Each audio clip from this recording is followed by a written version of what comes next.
a face do Pai e a vontade do Pai sempre governaram a vida do Senhor Jesus Cristo. Você concorda com isso?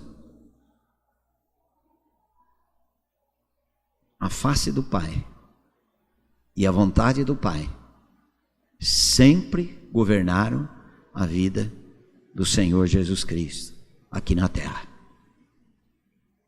Você espera que você e eu podemos viver uma vida diferente dessa? O que muitas vezes nós estamos? Sempre a nossa vontade. O Senhor Jesus não. Mas até que chegou o momento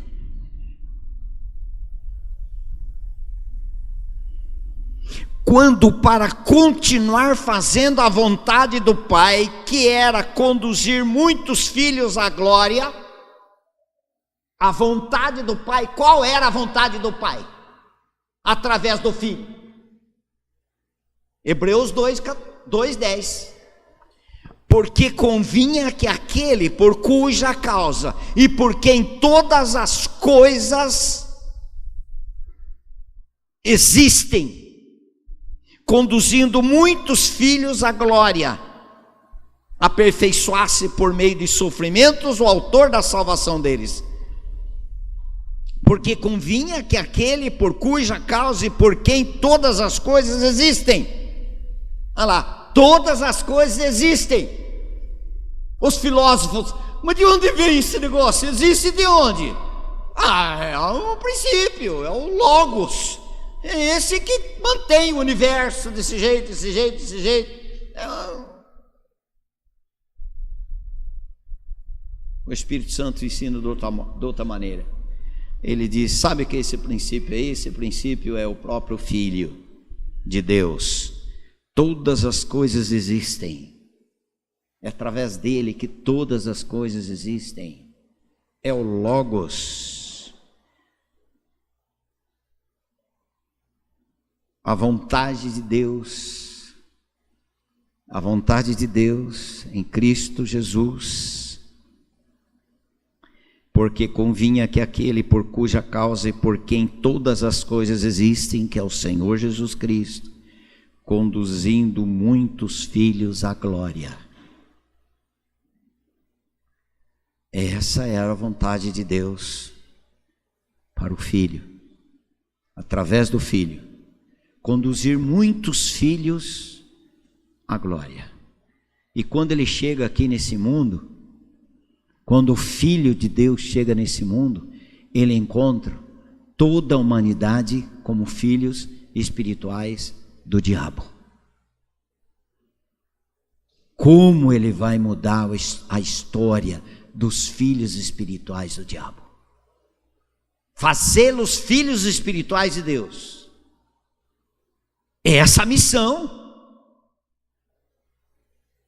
Também é a missão. Não é a única missão, mas é o propósito no final, é conduzir muitos filhos à glória. Muitos filhos de Deus. Pelo Filho, pelo Senhor Jesus Cristo, pelo Logos encarnado, aquele que desceu do céu, foi feito homem. Agora, esse Filho que sempre viu a face do Pai, desde a eternidade, de eternidade a eternidade, sempre girou em torno do Pai, com Deus. E era Deus.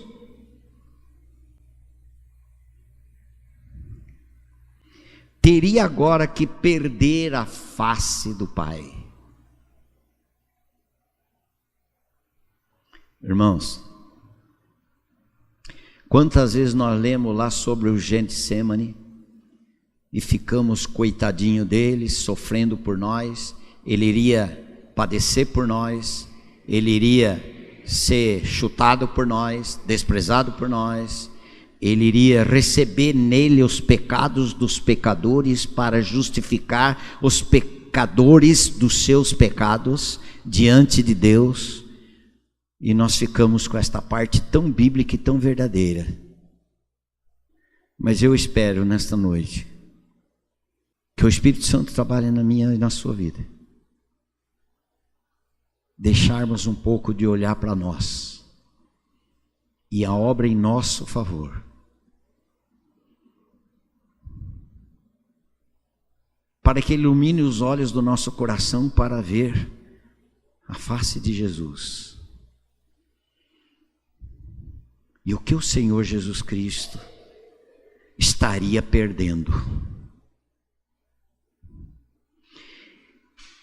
E qual foi o motivo da angústia dele mais profunda?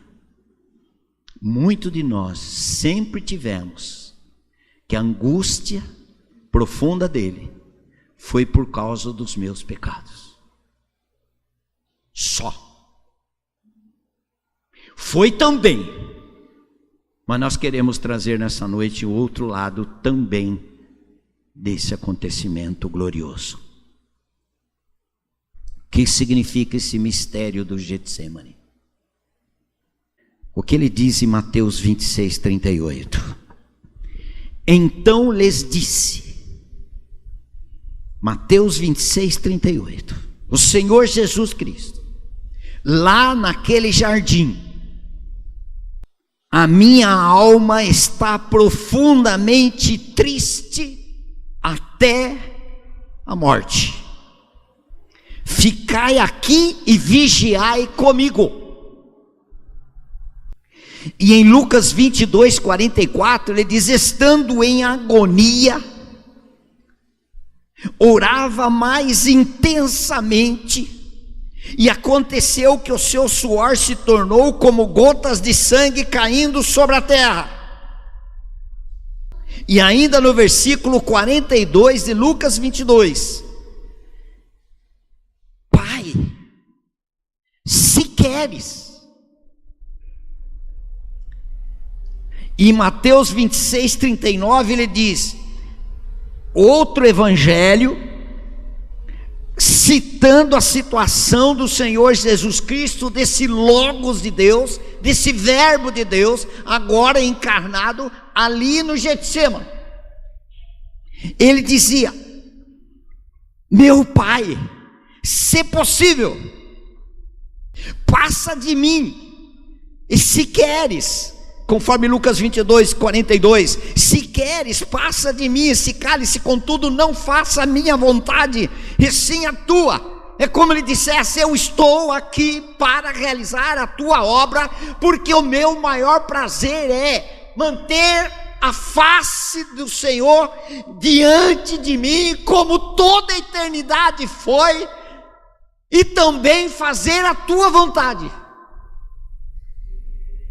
Mas para que ele pudesse fazer a vontade do Pai, ele estava em agonia. Por quê? Porque pela primeira vez em toda a eternidade, ele ia perder a face do Pai. Pense você que perdeu seu pai. Só um pouquinho, tão pequenininho, desse tamanho, perto dessa grandeza. Quem perdeu o pai, ou está com saudade do pai, que está distante, você imagina um segundo, se o pai estivesse aqui, eu queria só olhar para a face dele. Não é assim entre nós? Essa semana mesmo eu disse para a Regina, uma saudade do meu pai. Porque ver a face do Pai. E o Senhor Jesus Cristo, amados, ele não estava nesta agonia, desta maneira aqui, por causa dos meus pecados, por causa da minha causa só. Ele estava em profunda agonia e suor de sangue. Por quê? Porque ele era Deus, ele sabia, nada ele foi improviso para ele, nada pegou ele de surpresa, porque ele já sabia o que ia acontecer com ele iria perder a face do Pai por um tempo, e nunca ele tinha perdido, nunca, em toda a eternidade. Aqui que está o segredo do Getsemane, que muitas vezes, tão egoístas que somos, tão egocêntricos que somos, nós enxergamos só um lado da questão, e nós estamos envolvidos em tudo isso também, mas não é só nós que estamos envolvidos. O que está envolvido aqui é o Senhor Jesus Cristo, o Senhor da glória, que Ele sabia que ia perder a face do Pai dele, pela primeira vez em toda a eternidade. Para quê? Para realizar a sua vontade. A minha comida é fazer a tua vontade e realizar a tua obra.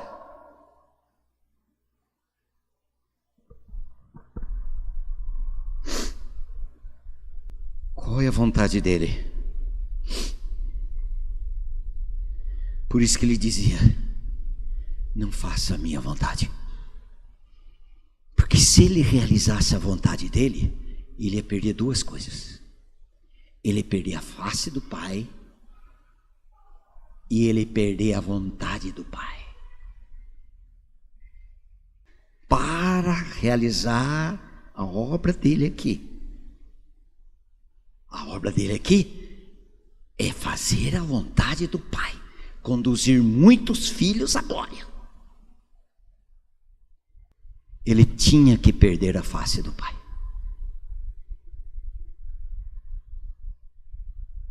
Por um tempo. É que se houvesse outro caminho para que o pecado fosse quitado, para o homem ser justificado e perdoado, para que Deus tivesse muitos filhos na glória, outro caminho que ele não precisasse separar do Pai. Preste atenção, eu não disse outro caminho que livrasse ele do sofrimento, não foi isso que eu disse, nem intenção de dizer. Outro caminho que não separasse a face do Pai dele. Agora é o Senhor Jesus Cristo com o seu Pai. Não é o nosso benefício para nós. Nós estamos fora desse acontecimento nesse momento. Nós pensamos muito em nós. Coitadinho, ele sofreu tanto por mim. Ele estava sofrendo angústia, suando suor de sangue por amor a mim, eu pecador. Amados, não é por isso só. A agonia dele, a angústia dele, é dele estava prestes a perder a face do seu Pai, e ele tinha outra vontade, mas a vontade do Pai era necessária que fosse satisfeita, porque foi para isso que ele veio. Por isso que ele disse: se possível, não tem outro caminho, não é outro caminho que eu não sofresse, pagar a dívida dos outros. Não foi esse o caminho que ele falou. Pagar a dívida de pecador, não tem outro jeito de ser pago essa dívida do pecador. Não foi isto, não era isto que estava pegando com ele. O que estava pegando com ele é que ele veio para realizar a vontade do Pai e ele não podia abrir mão. Mas o mais sério para ele é que ele estava prestes a perder a face do Pai.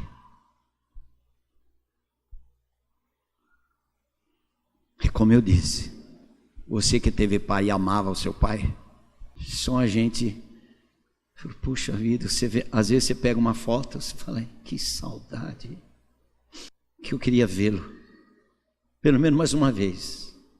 Isso é tão pequenininho perto do nosso Senhor. Isso nos comove muito pouco, sabe por quê? Porque o Espírito Santo é necessário que ele apare a gente, ele molde a gente, trabalhe mais profundo para tirar o nosso egocentrismo, para começar a enxergar e ter motivo de adoração e de verdadeira adoração a Ele, sem que a gente receba nada em troca. Prostrar diante do Senhor e dizer: Senhor, eu não consigo compreender, mas o Teu Espírito Santo me faça entender esse tempo que o Senhor estava ali no Getsemane, e o Senhor estava sozinho, humanamente sozinho, mas o Pai jamais o abandonou.